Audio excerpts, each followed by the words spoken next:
A woman is in the Minnehaha County Jail tonight, charged with the death of a baby boy found in a ditch 38 years ago. A break in the case led police to 57-year-old Teresa Bentas.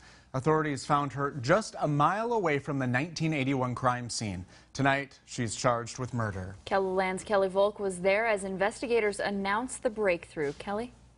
Brady and Sammy, this case begins in late February of 1981. Now, some people were test driving a car in the area of Sycamore and 33rd when they spotted blankets in the ditch. Now, today, that neighborhood is full of houses, but back then, it was a cornfield. When officers arrived at the scene back in 1981, they found a newborn baby boy, dead and wrapped in a blood-stained blanket.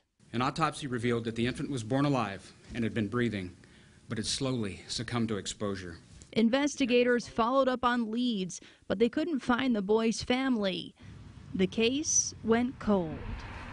That is until it caught the attention of Detective Michael Webb in 2009. Again, I'm Detective Michael Webb. The baby's body was exhumed at St. Michael's Cemetery so DNA samples could be tested.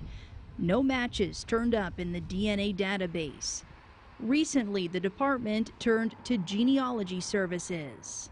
And what's coming across the news in the last year, we learned that DNA coupled with genealogy is solving a lot of major cases across this country, including last summer's with the Golden State Killer. That eventually led police to 57-year-old Teresa Bentas of Sioux Falls.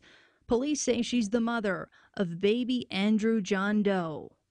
According to court papers, Bentas admitted to hiding the pregnancy from family and friends, giving birth to the child in her apartment alone, then driving the baby to the place where he died. She called herself young and stupid. When she drove away from the ditch on that day in 1981, she told investigators she was sad, scared, and ran away from it and was not smart. When investigators asked if she thinks about it when she drives by the area today, she said, of course. After nearly 40 years, Webb said baby Andrew's voice has been heard. I know it sounds cliche, but we don't quit on these. And I'll be the first to admit you work pretty hard when it's a child case. So yeah, you go through a lot of frustrations and you get knocked down a lot, but you keep getting back up and you don't quit. So and that's what we did. Bentas is charged with alternative counts of murder and manslaughter. The father was not charged. Detective Webb said the father did not know.